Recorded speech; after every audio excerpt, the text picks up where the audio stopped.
Great, thank you. I'm happy to see so many faces here for such a esoteric subject. You could probably go up and down your street and nobody's interested in writing or recording an audiobook.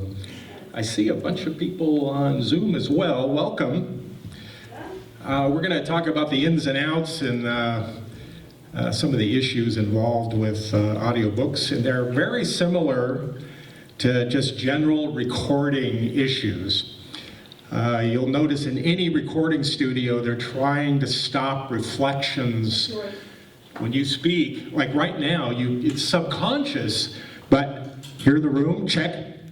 You can hear it's bright. As an engineer, when I walk in, I see walls that don't have any absorption. I see a hard floor, a ceiling, walls are parallel. All those things are problematic in the recording world. You want to get your source to sound dry and you don't hear the room at all. So many studios, I can show you what they're doing. They're using this, you buy this stuff, it's kind of expensive, and you just coat the walls as much as you can. Yes? So the reflections that you even hear in this room tend to sound cheesy when you're recording. I mean, we all love to sing in the bathroom because it's a reverberation.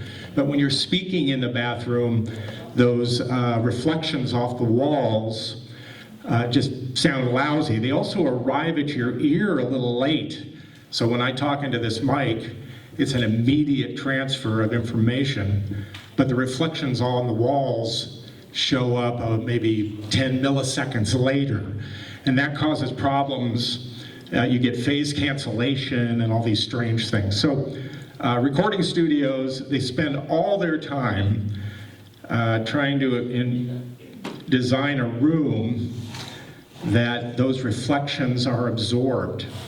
I'll show you a couple pictures here.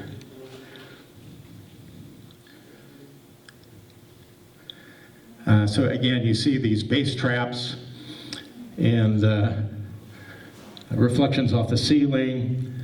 So if you wanted to record your audiobook at home, you'd have to buy a few things. A USB mic, download Audacity, which is a free open source recording software, and then set up a corner of your living room with a bunch of high frequency absorbers. I've seen people hang pillows, and it looks crazy. There was a guy in here that I thought was ingenious. Let me find his. Hang on a second. This guy put 3 old mattresses around the microphone. Right, so it's that kind of commitment, gets rid of those reflections. So it's pretty inexpensive to record at home. And the problem with audiobooks is they're long, so you have to book a bunch of studio time to get through it. You know, I'll have a pop band show up in the studio, and within a couple hours, their 3-minute song is done, mixed, and they're out the door. Where with most of your books that are over 100 pages, you can imagine how long that is reading it. It could be, 15 hours or more of work to get one of these out. So recording at home is, and there's not so much studio time. And you get a computer interface like, here's where I put it. These will have a microphone ports and a USB and go right into Audacity on your laptop or PC. So I don't know that I recommend recording at home, but it is an option, especially for those of you who have maybe 3 or 4 books that need to be converted to audiobooks. I mean, you're talking 50 hours in the studio, so you could save money by recording it yourself. And I've noticed in nonfiction, usually you want to hire somebody that's kind of a dramatic speaker, but or with fiction, I'm sorry. And then nonfiction, usually the author themselves can record it and they know where to add the stress points when they're recording. So there's several ways to go about it. You can record it at home. There's also online services. You send your book and they approve it. And then they send you a whole bunch of narrators, like professional speakers, and you pick one and then negotiate with them for a price. And then you schedule the recording studio time for them to come in and read your book.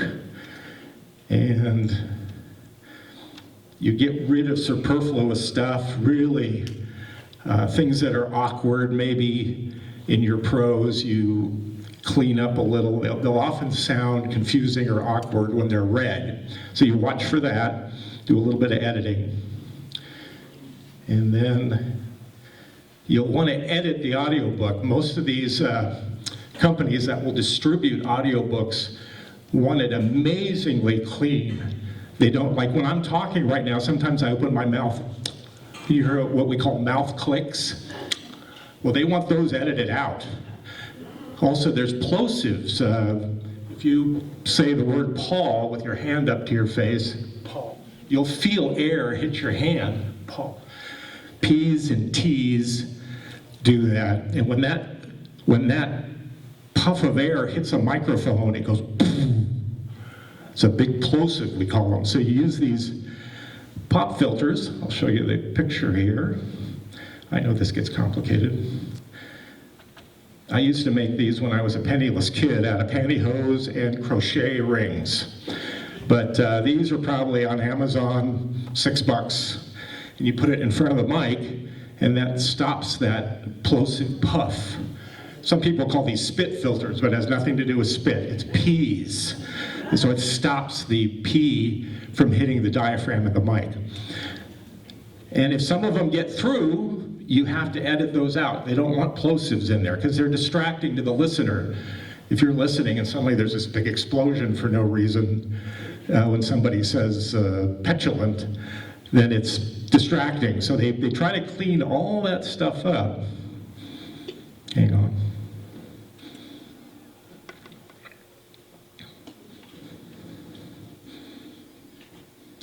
And then the next step is you master it, and that brings the audio level up. They want it at a standard. If you record it over a course of 5 days, and on the 5th day, your microphone preamp was louder than it was on the first day, they'll catch that. They want it to be consistent.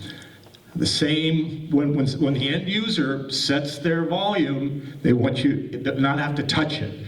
You shouldn't have to go back and the last chapter of the book is too quiet. So you keep all of that consistent, and they'll be looking for that consistency.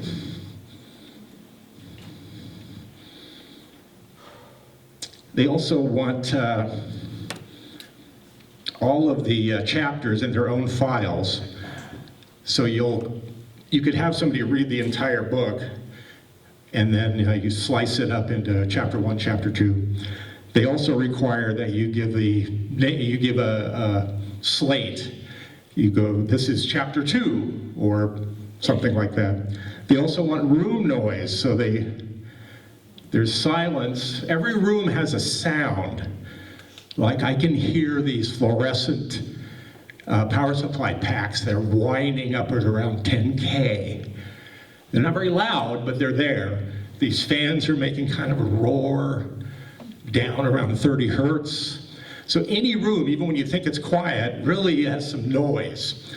So they want to hear what your noise is for 3 to 5 seconds before you start speaking for technical reasons. Now some of this you can remove in post, but room noise for 3 seconds, a slate title, and then a consistent sound with no plosives, no mouth clicks. Now some of that stuff you can get rid of later. If I hear a mouth click, it's always before you start speaking, so I can edit it out in the waveform. And you just clean it up to the point where it's very listenable with very little distracting you. There's no noises to speak of. So again, you can do this at home, but it'll require a little bit of investment, an interface, mic interface, a decent mic that, let me show the USB mic. This one I liked, I was impressed with it. It's only like $100. And it plugs right into a USB port. And it sounds pretty good, though you'd want to probably put a pop filter in front of it.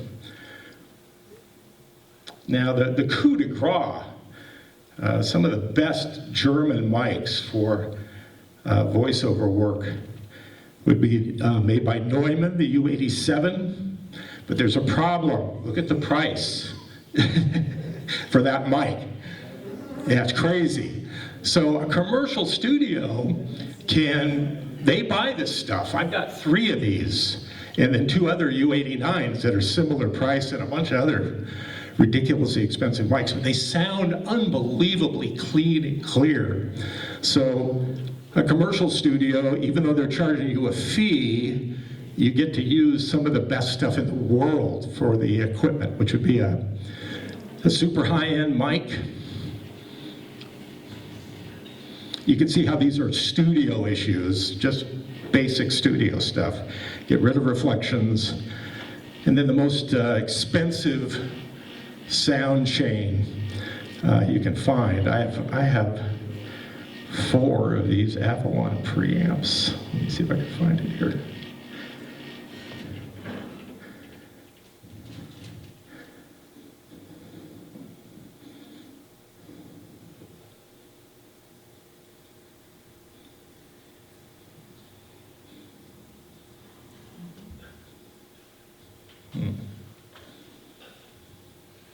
So even when you talk into a mic, there's a little diaphragm in there that vibrates in phase with what it hears.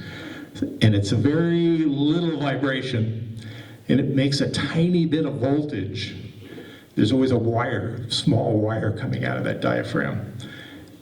And you need to get that microphone level, which is very low, up to a line level that can be used.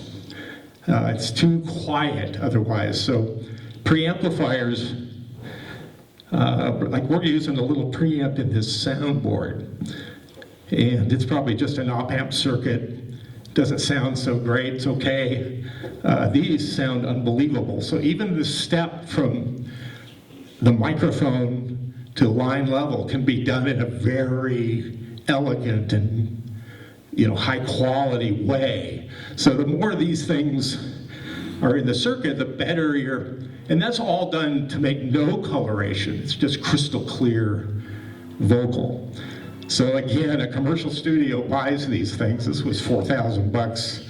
I've got 8 of them. So you end up the privilege of using this super expensive stuff that you would never buy. So only a commercial studio can do that. This is an SM7, which is you'll see these a lot on podcasts, almost every one on TV. If you watch Joe Rogan or something, these are the mics that they're using. It's a very good voiceover mic. Not so good for music, but great for a spoken word. It's about $350.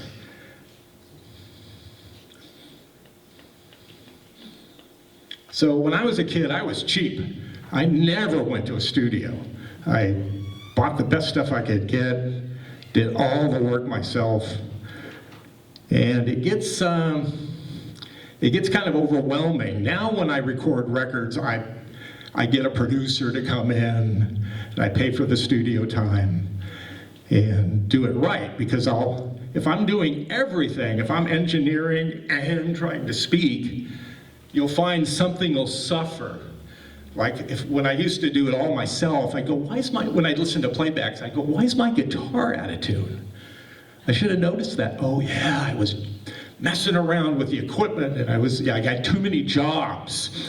So getting a studio will make that kind of transparent. You can just be concerned with the performance, and everything else is sort of not something you have to deal with. So there's that argument as well. I'll show you some examples of what people do to get rid of those wall reflections and floor reflections. That's almost an anechoic chamber. If you walked in there, you'd feel this weird, kind of disorienting hush. There's no sound off the walls or ceiling. Now, like a blind person uses that. They'll tap their cane and they can get a three-dimensional by the reflections of what's around them. They almost can see it. They'll avoid tables and they get really good at that. But in recording, we don't want those reflections. You try to get rid of that and make the voice sound what we call dry, where there's very little noise. The Air Force is also hip to this. That is a B-1 bomber at the anechoic chamber at Edwards. I took a tour there, and it's super classified. They paint these aircraft, they roll an aircraft in, paint it with radar, and then see how it reflects. And they don't want enemy combatants to know that this is pretty invisible on modern radars, but an old World War II radar can see it. So they don't want the enemy to know that. So they do all the tests, and it's very classified. And you can see that foam, again, all over all the walls, ceiling, has the same foam. Even though this isn't sound, it's RF, it's the same principle. They're trying to absorb any reflection that gives them reflection data. They only want the aircraft to be the only thing in the room that's reflecting. They even had to cover the landing gear. I mean, it has to sit on landing gear. So for the test, they put the foam absorbers around the landing gear to get rid of it as being something that would reflect.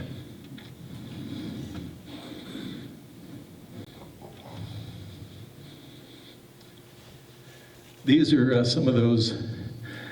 See the price for that? That's just a mic preamp, and it's they're just recording at home. You probably don't have the $10,000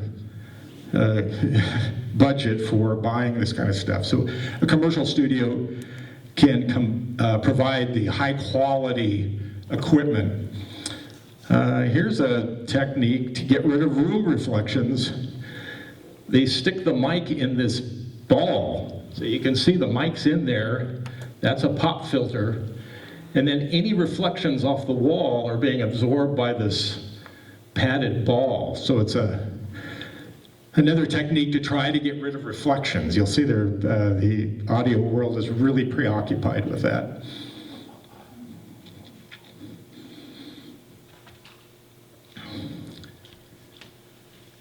Another studio here, they didn't have the money for a lot of foam, so they just put it every few feet. And you'll get some reflections in there, but they're trying to get them under control. And then there's Blackbird Studios in Nashville. I've been here several times. Look at that. That's they're using diffusion is what they elected to do. So the room will reflect a little bit, but it's not a direct reflection. It gets broken up into a diffuse reflection. But that gets to be big bucks.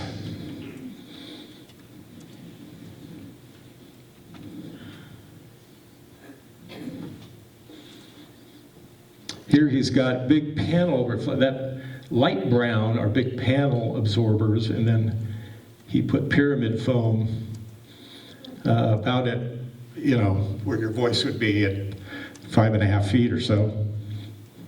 Again, trying to prevent reflections. That's the whole thing.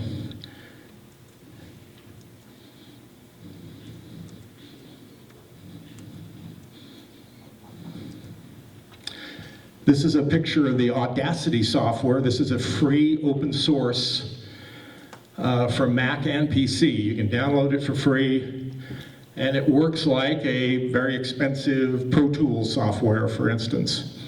So if you're going to try this at home, that would be what I recommend, because it's pretty full-featured for costing nothing.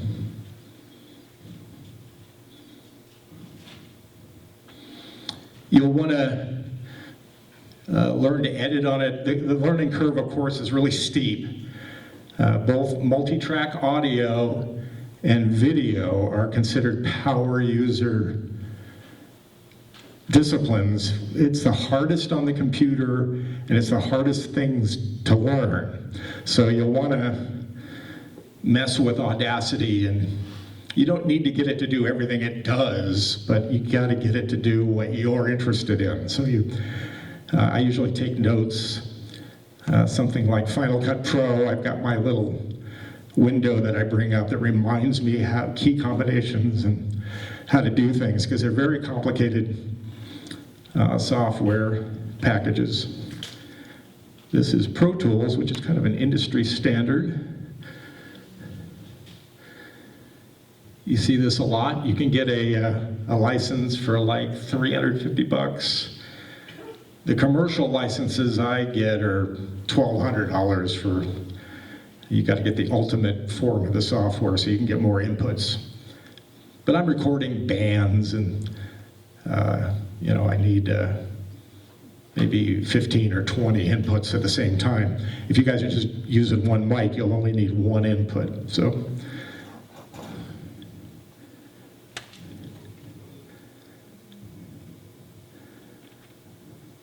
This is a pyramid foam studio.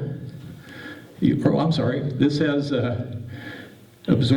high frequency absorbing panels. These are kind of pricey. And then a diffuser above the mix position. So the reflection off the ceiling is diffuse. And engineers get used to their room, and you want these tonal qualities that you're hearing in your room. You want to be able to take it out to the car and hear it. It still sounds the same. That means your mix is translating well, and your room isn't lying to you. Because sometimes, when I was a kid, I'd be in my mom's formal dining room with a chandelier, and I'm wondering why there's so much bass when I take it out to the car. Well, there was phase cancellation and nodes coming off the walls, and it would attenuate the bass in my listening environment. But then in the car, it's not attenuated, and the bass is booming way too loud. So you had a room that was lying to you. So you want to do whatever it takes. If you're going to record at home, this eyeball thing might be a good choice. $300 mic. There's your pop filter. And it's attenuating any reflection off the wall, isn't getting back to it. So that's kind of ingenious. Try to make it as quiet as you can.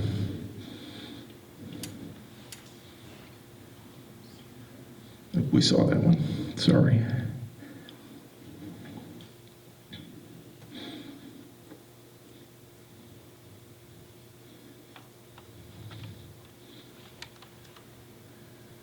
This is from my studio. I elected to go with pyramid foam everywhere. So high frequencies under control.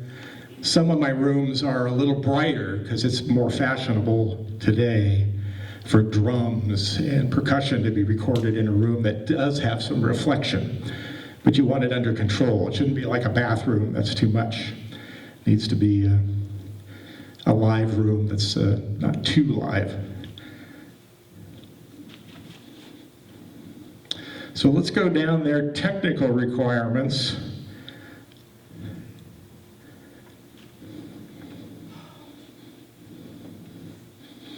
I'll read one of these. ACX is a good audiobook distributor, but they're picky about what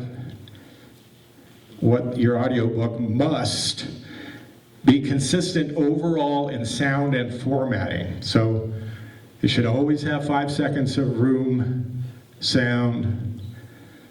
Should have the same voice reading the chapter name, and then the same audio level. Take pains to make sure each chapter is the same volume. Include opening and closing credits. So if you record in mono, the whole thing should be in mono. If you record in stereo, the entire project should be in stereo. Shouldn't switch back and forth. They also require a sample, so when people are scrolling through audiobooks, they can listen to a few minutes, and you'll select a spot that you think represents the performance. And it's something people can listen to before they purchase. We talked about contain only one chapter per file, with the section header read aloud. Should be no longer than 120 minutes for submission. So what I do is if the book went to 140 minutes, we change the speed so the person is speaking a little faster artificially and get it below, not dramatically so where it sounds like a chipmunk or something, but it'll be under 100, just barely under 120 minutes. And that'd be a way to have the entire book be able to be included. Have room tone at the beginning. We talked about that, just the sound of the room. Between negative 23 dB and 16 dB RMS. That's a very fancy way of saying it should fill the way, the VU should be above the middle. And then 3 dB a peak value, that's done in mastering, where the loudest thing on your performance should stop at a particular minus 3 dB. And that came from radio. Back in the 50s and 60s, there'd be performances that would have a big plosive, like Robert Plant would go, "Woo, baby," really loud. And if that wasn't handled, the radio station's final amplifier would suddenly get this big surge, and it could pop the transmitter tube. Right? So they were having problems with these plosives that only occur maybe once in a performance, ruining their transmitter. So there's become a standard where nothing can go above 0 dB. And there's mastering software that deals with that. It looks at your program and makes it louder, but only up to a particular threshold. So again, a commercial studio knows all about this, where it'd be tough for you at home to mimic it. You could if you're into researching it and getting used to it. They want 192 kilobits per second MP3s. And there's a lot of different audio formats out there, but for audio books, the MP3 is by far the most popular. And 192 kilobits per second is a little bit higher resolution MP3. So when you're finishing it, you have to select a certain criteria, and they're telling you what to select.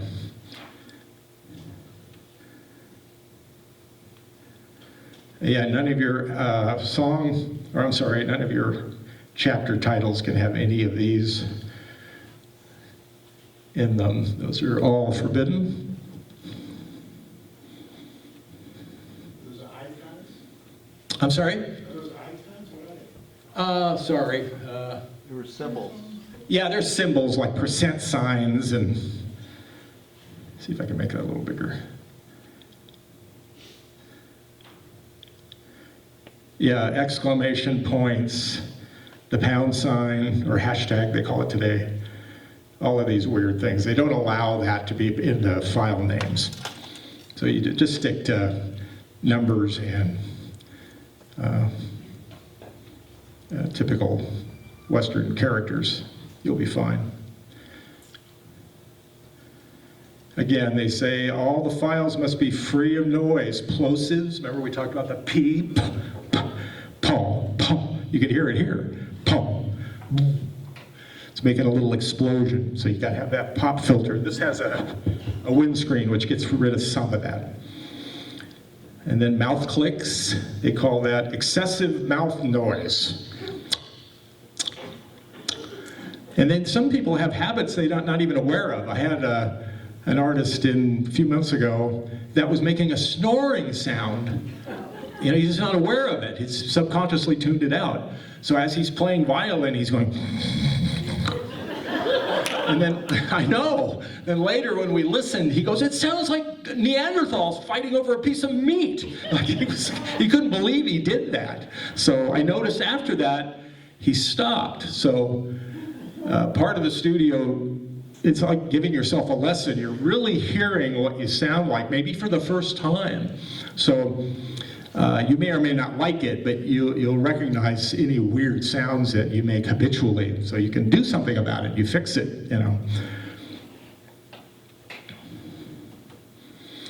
They require opening and closing credits that match the title's cover art. So you'll need to submit probably just a cover. It's not the back of the book, but something that they can distribute it, and it's got a picture there. So, and those credits will include the title, a subtitle if applicable, written by, and that'd be of course the name of the author, and narrated by.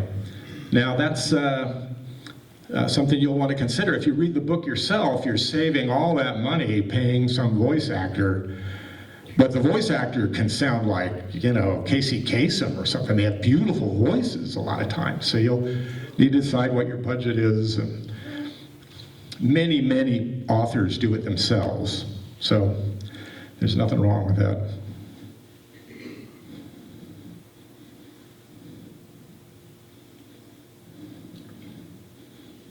See, there we go, 5 seconds of room tone, they call it.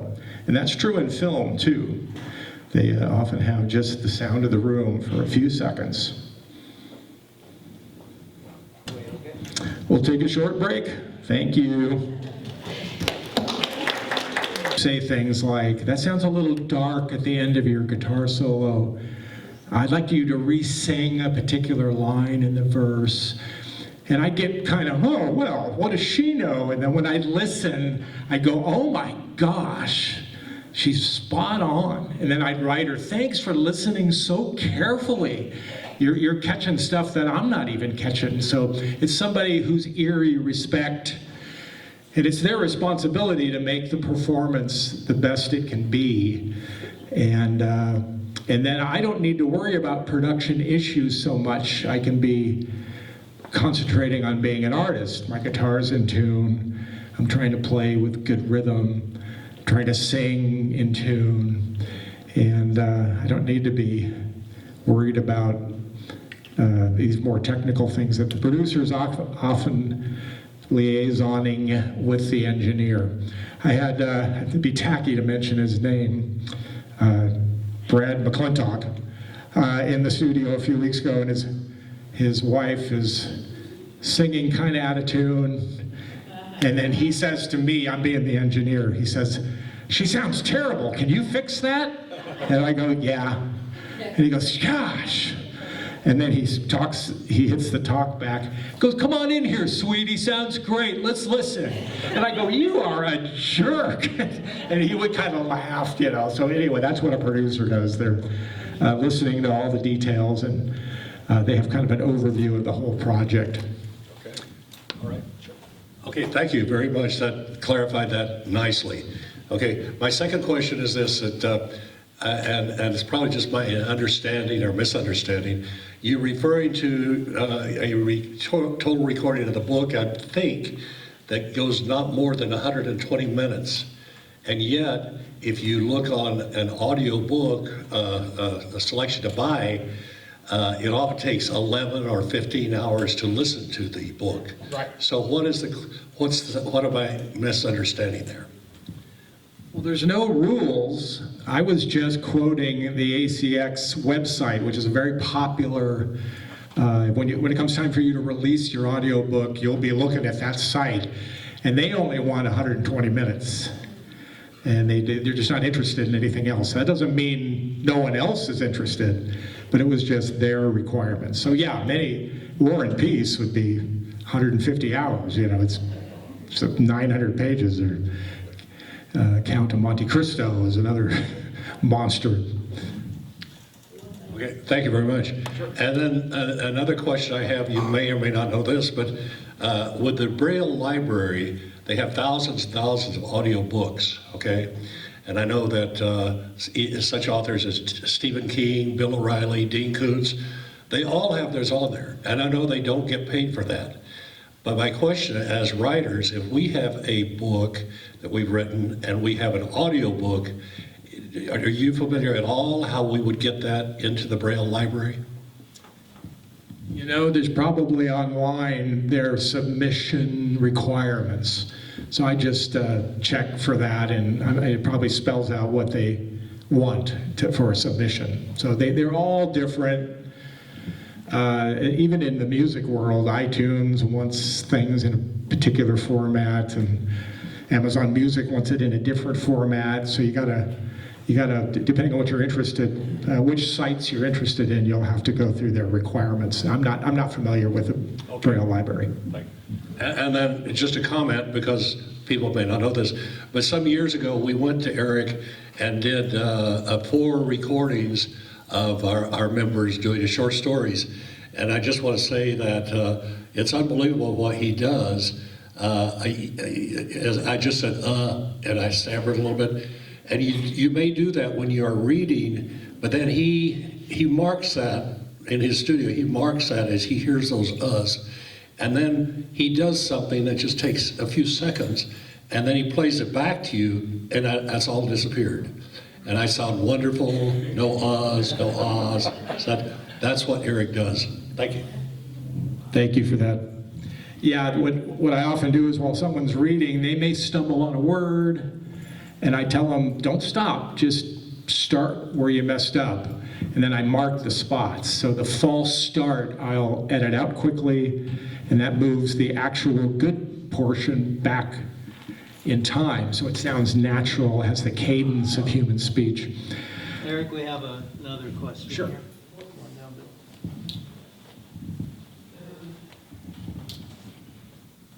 Hey, Eric, thank you so much for the talk. Thank you.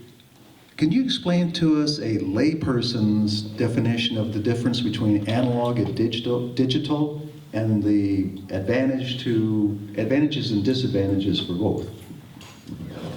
All of us are probably from that generation that had acetate tape. And you listened to music and ignored the 3 dB of tape hiss on a cassette or an open reel 1/4 inch. It was just a roar down there in the noise level going tape hiss. That was a kind of a wart that was associated with analog recording. Digital recording came out and there was no noise floor. It was, infinitely black of noise. And I noticed when I went digital, I couldn't tell if somebody was talking on tape, so to speak, and they had talked during the take. I would think they were talking. It would bait me every time. I'd hear something I had recorded, and they start to talk, and I'd look through the window thinking they were talking. And why that was, is I was used to tape having a certain color and noise level, and I could tell they're talking on the tape. But with digital, it was so clean that it took a long time for me not to think they were actually talking. It was really recorded material, because there was none of that noise. When I was a young engineer, I was out at South Plains College in Texas, and they had a music program there that I wasn't enrolled in, but we were recording a record, my bluegrass band, at Waylon Jennings' a really nice studio that he had donated to the school. He was from there, a country star, Waylon Jennings. And I was hanging out for weeks while we were recording. The staff even told me they were going to give me a student ID card or a teaching position, but I needed to get off the campus. So, but Waylon, when digital recording came out in late 70s, early 80s, he bought, because he's a rich country star, he bought a Nakamichi 24-track, 16-bit digital recorder. It was probably $400,000. They were just out in Japan. They were only 16-bit. And he had it shipped out to South Plains College. And one of those records, I should remember which one it is, but he used a splitter snake and recorded the record to 2-inch tape, which was the industry standard at the time, and then this newfangled digital recorder. And I remember him coming in for the A/B test to listen. He goes, start with the tape. And they hit play and, sounds good, yeah, oh yeah. Okay, switch to the digital. And I remember everyone in the room's mouth dropped open at how much better the digital sounded. So I saw this $500,000 A/B test as a young engineer, and I never bought into the analog is better argument that you often see. I get it with cymbals, high frequency sort of hissing sounds a little harsh on digital. It's a warmer, more natural sound on analog. But for the most part, vocals and guitars, drums in general, digital's quite a quantum leap forward. Also, keeping one of those 2-inch decks, they're not made anymore, so the pinch rollers and the hub motors are dying. Nearly every deck I see now, it doesn't work. Even cassette decks, I've got 3 that don't work because the rubber parts have all rotted and the parts are unobtainium now. So, you can argue that analog's better. I noticed Nashville went digital pretty quick within a few years. New York hung out a little while, and LA hung out a while.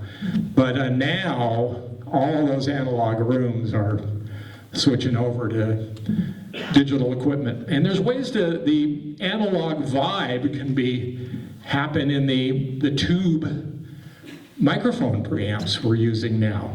Think how analog that is. It's like 1964. So the modern killer preamps have tubes in them, so you get that analog sort of thickness, and then it goes to digital. So there's ways around it. There's even a plug-in now made by Slate Audio that you can put in your mix bus and then pick which analog deck you want, and it adds analog sound to your stereo master. And the plug-in's kind of cool. You click on it, and this big tape deck with 2 reels is on your computer screen going like this. And it adds, you can put more wow and flutter. You can, all the things that are wrong with tape, you can add more or less of those things. The tape hiss, you can control lots of tape hiss, hardly any. So you're adding analog mojo artificially to your digital recording. And one of those that particular plugin, I did a test on an oscilloscope with a deck, analog deck that I have. And it was one of the ones represented that you could pick in the plugin. And when I did a test tone through my analog deck, it made a certain look on the waveform generator oscilloscope.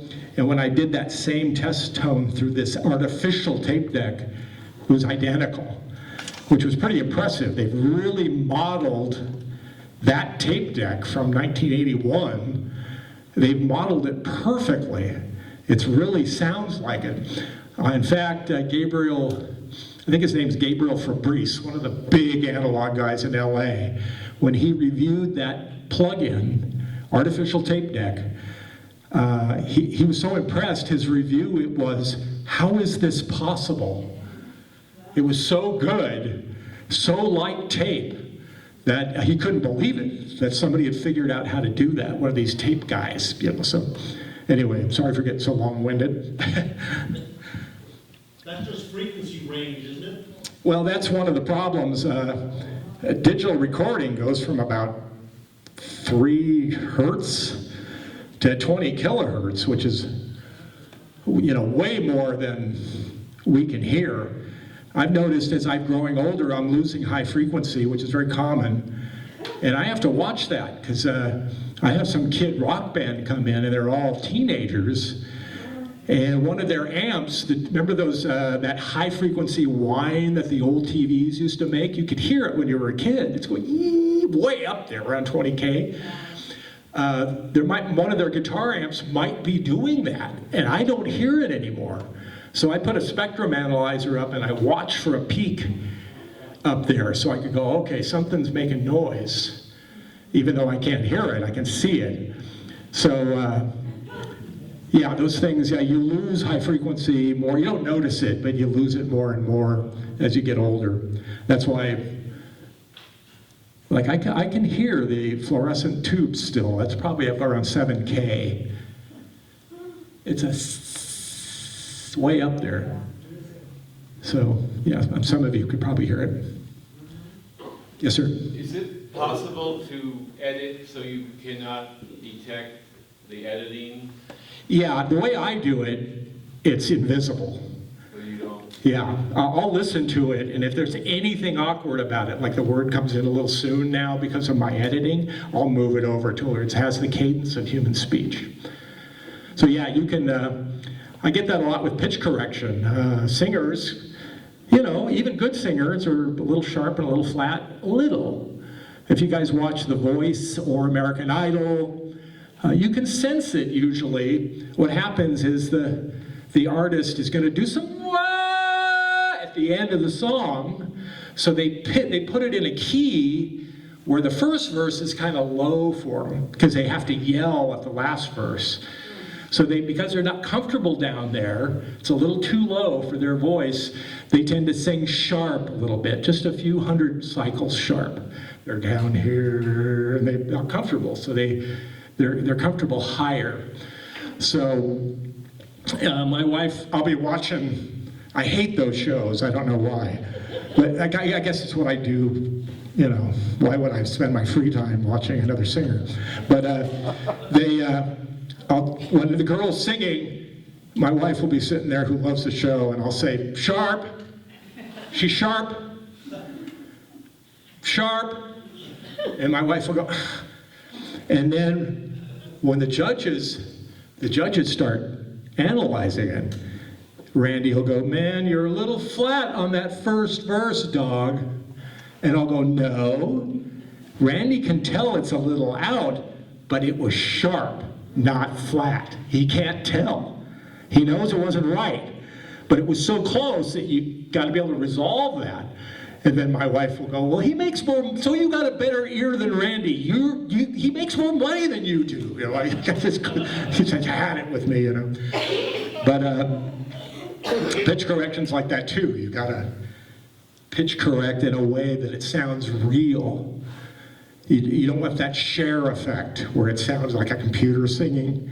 You try to manually help the artist stay in tune, but it sounds transparent when you're done. You can't tell that it's pitch corrected. I had a band come in, we don't want to use any of that pitch correction stuff. None of those fancy studio tricks. And I said, great, let's get to work. I respect that. Let's hunker down and get it done. And it'd be old school. I'll sing the line again. It's a little flat. Try it again. Still, you're a little flat. Try it again. Okay, that's pretty good, right? And you have them redo it until they sing in tune. That's why a lot of those great singers we think of from the 50s, the reason they had a career is because they sang in tune. Bing Crosby, it blows me away when I hear him sing, how in tune it is. It's just really, really gifted. So this band, when we were mixing, said, boy, that first line's still flat. I go, I can fix that.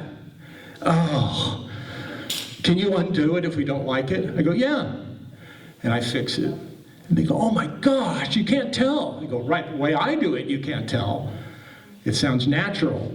And then he said, that next line sounds flat now. I go, yeah. And next thing you know, they're pitch correcting the entire record. They just sold out to the dark side of the force, you know. So it's hard to get away from it. It's because it's so rewarding to have a vocal that's in tune. So editing is the same thing. It has to sound real. So if you edit in any way that it sounds funny, then you're not editing very well. It has to have the cadence of human speech with all the breaths in the right spot, and you have to be aware of all that. So I was also asked by some genius, Can you load your audiobook into one of those text-to-speech software, Microsoft text-to-speech? Imagine that. The computer reads your book and you don't need to hire anybody and it's all done. Now, none of these sites where you distribute will accept that. No text-to-speech, because it sounds a little robotic. You know how those things are. They're pretty good, but not there yet, sounding totally natural. So text-to-speech software is kind of a no-no. They just don't do it for audiobooks. Any other questions?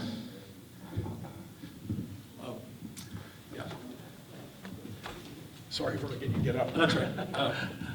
Are you connected with any local people who do that, who read audiobooks? Maybe you could let us know that.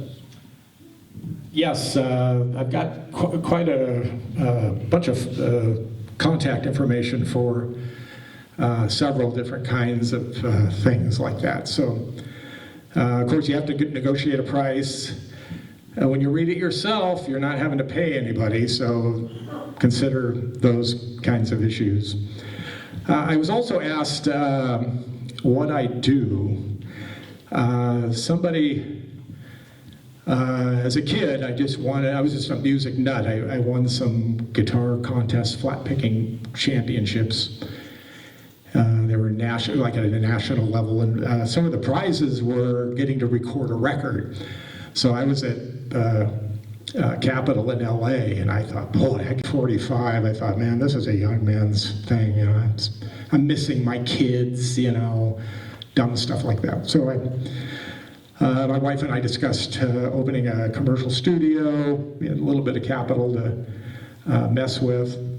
I had a home studio at my mom's formal dining room, as I told you, and it was square walls, but terrible environment for audio. I had another studio briefly in Hesperia, and then when we moved to Apple Valley, my wife was looking for the perfect property for our kooky needs. And this property we found had a back building, a guest quarters with a kitchenette.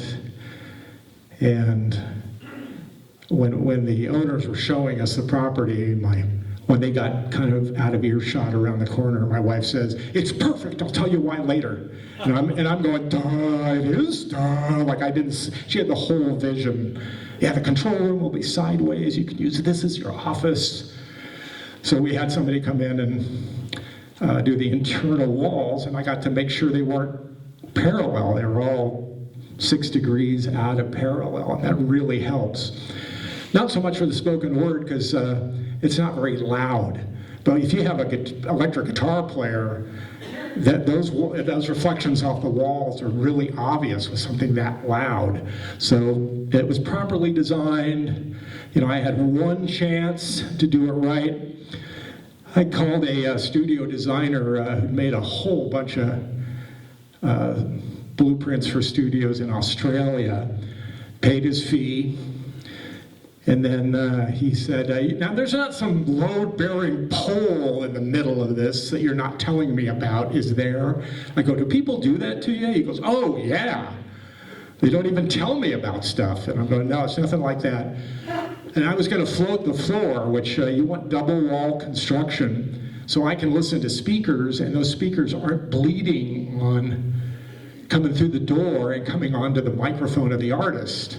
I want to be able to listen and be confident that none of that sound is getting into his room, even though I might be listening at a kind of loud level. So double wall construction everywhere, and then every studio I'd ever seen wanted the same double walls on the floor. So it's elevated, and I just thought that's the way you're supposed to do it. And he said, why are you floating the floor like that? Do you have like a machine shop downstairs or something? And I go, no, it's just out in the desert. Is there like an airport or a railroad going by your house? I go, no. He goes, don't float the floor, it'll cost you a fortune. And I go, that's why I'm paying you, for that kind of advice. Because you don't need to. You only do that when you're trying to isolate the floor from something beneath it. So those kinds of things helped. I was running around with a clipboard, before the drywall went up. I go, these 2x4s shouldn't touch, you guys. You know, we'll cut it out of there. Do it now in front of me, because if the drywall goes up, I'll never know why this is a leaky room. It's because these 2x4s aren't supposed to touch. Okay, all right. The poor contractor was stressed out. He also underbid me, and I tried to talk him out of it. I said, it's double walls. It's like 2x4s for 2 houses. It's way more 2x4s than you think. Oh, that's okay, that bid, well, we'll stick with that bid. And then when the 2x4s got delivered, there are piles of them, and he's going, oh my gosh. I go, I told you, don't underbid this job. It's bigger than you think. So, anyway. Any other questions? Yes, sir. So roughly, what does studio time cost? All right, well, the trouble with audiobooks is it takes forever. It's not like a band doing a 3-minute song, right? It's always hours of spoken word. So I've lowered my prices for that. And I charge a lot more for music, and these labels, it's criminal what I charge them. But I've been charging $40 an hour for audiobooks, and you're probably at 15 hours, so a price point around $550 or $600 will handle everything formatted correctly, and you'll be done with it. And that's if you read it yourself. You'll have to negotiate with these actors if you're interested in that. A lot of people get great products reading it themselves. It's very common.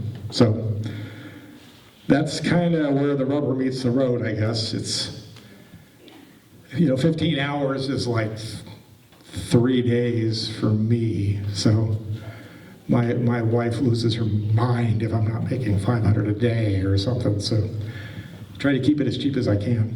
Any other questions?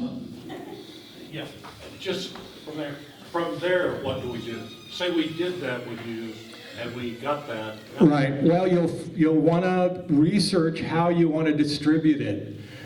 And this is true of my musical groups too. They want to put it on iTunes. So you'd go through, you'd figure out which platforms, check. Hold on. You lost the microphone. Yep.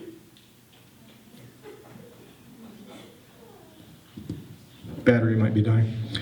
You figure out what platforms you want to sell it at, and I tell these bands, man that record table. Have that table after your show. You'll sell more there than you will online. Check. So you want to,